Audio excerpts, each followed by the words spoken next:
ମୁଁ ମୁଖ୍ୟମନ୍ତ୍ରୀ କି କହୁଛି ହାତ ଯୋଡୁଛି ମନ ଆଜିକେ ମୋ 3 ଜଣ ଲୋକଙ୍କୁ ମୋ ପାଖକୁ ଆଣି ଦିଅ।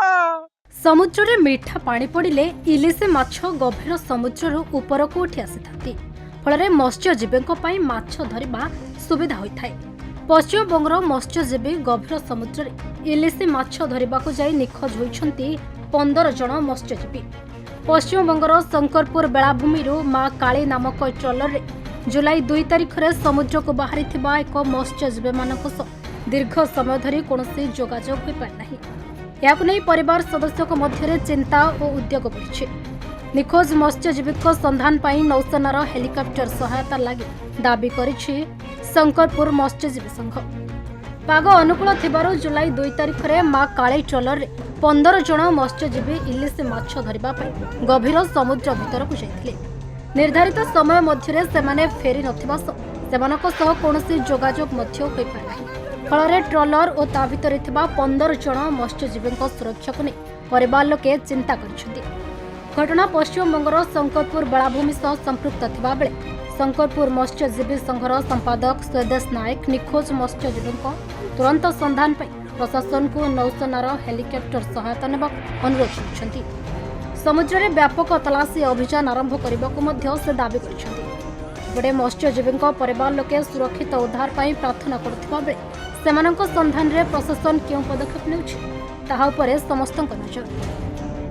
ଘଟଣା ହେଇଛି ଆମର 2 ତାରିଖ ଦିନ ସେମାନେ ବାହାରିଲେ 3 ଭାଇ ଗୋଟେ ବଡିର ବାହାରିଲେ ସେଇନ ଅଛନ୍ତି 16 ଜଣ ଲୋକ।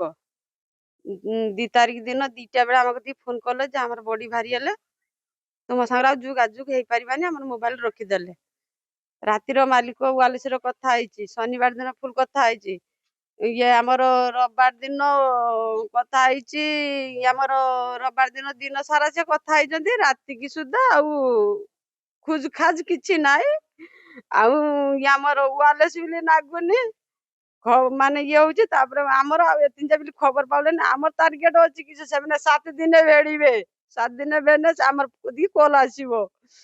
ମାନେ ରବିବାର କତରୁ ମଣିଷ ମାନେ ଇଏ ହେଲେନି, ମାନେ ଆମକୁ କିଛି ଖବର ଦଉଛନ୍ତି। ଯଦି ଖବର ଯଦି ନ ଦଉଛ ମୋ ଦେହର ବିଶ୍ୱାସ ଥିଲା ସେ ଥିଲା ସେ ଆମକୁ ଖବର ଦେଲା। ଖବର ଦେଇକି ଆମର ସିଏ ଶୁଣିକି ଗଲେ। ଯିବାକୁ ମାଲିକ ନାହିଁ ମ୍ୟାନେଜର ବଇଛି। ମ୍ୟାନେଜରକୁ ପଚାରିଲେ ଯେ ମାଲିକ କାହିଁ ନା, ମାଲିକ ଘର କତିକି ଯାଇଛି। ମାନେ ମାଲିକକୁ ଦେଖ, ମାଲିକ କତିକି ଫୋନ ନଗିଲେ 2 3 ଥର ନଗିଲେ ମାଲିକ ଉଠିଲାନି। ତାପରେ ଆଳେ ଫୋନ ନଗିଲାକୁ ମାଲିକ ଉଠିକି ମ୍ୟାନେଜର ମୋ ହାତକୁ ଫୋନଟା ଦେଇଦେଲେ। ଯଦି ଦେଇଦେଲେ ମ୍ୟାନେଜର ମୋ ହାତକୁ ଫୋନ ଦେଇକି ସିଏ କିସ କଲେ, ମୁଁ କଥା ହେନି। ମୁଁ କହିନି ତୁମେ କେଇଟି ନା, ମୁଁ ଗୋଟେ ଜାଗାରେ ଅଛି ଦେଇକି ମୁଁ କହିନି ତାହେଲେ ତୁମେ ଆସ ନା ଫୋନ ଲଗିଛ କୁହ। ମୁଁ କହିନି ନା ମୁଁ ଫୋନ ଲଗିଛି କଥା ହେଇପାରିବିନି, ତୁମେ ଏଠିକି ଆସ ବଡଦ କତିକି। ଫୋନ କାଟିଦେଲେ।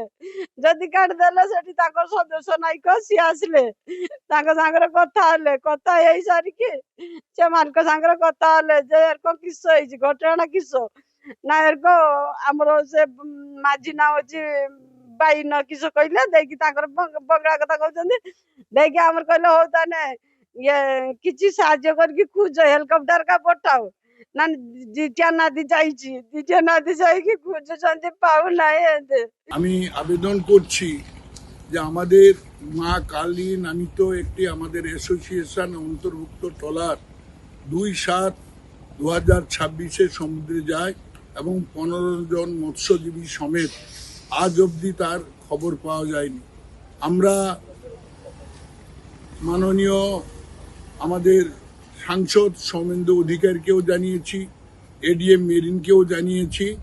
আমরা আমাদের যে এমএলএ মাননীয় চন্দ্রশেখর বাবু তাকেও জানিয়েছি এবং আমরা বিভিন্ন থানাকেও, দীঘা কোস্টাল, মন্দারমণি কোস্টাল বিভিন্ন জায়গায় জানিয়েছি।